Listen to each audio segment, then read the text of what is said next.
Kronologi pengusiran Ratu Nina Widyastuti, istri pertama Sultan Pontianak. Ratu Kesultanan Pontianak Nina Widyastuti yang merupakan istri pertama Sultan Pontianak Syarif Mahmud Melvin Al-Qadri, diduga diusir dan dianiaya sejumlah orang saat acara keraton, Minggu, tanggal 31 Oktober tahun 2021, siang. Begini kronologi menurut Ratu Nina, awal mula kejadian saat dia mendapat informasi penobatan Tanaya Ahmad sebagai Maharatu. Karena merasa masih sebagai istri sah, Ratu Nina mendatangi Keraton Kadaria Pontianak.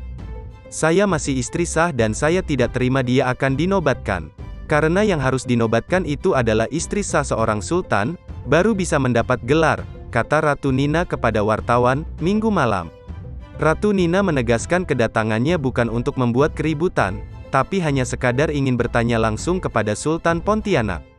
Saya ingin bertanya atas dasar apa beliau mengangkat Tanaya. Itu yang ingin saya tanyakan. Tapi karena mungkin mereka sudah tahu kehadiran saya dan takut jadi Sultan perintahkan kepada pihak istana untuk menyeret saya keluar, ungkap Ratu Nina.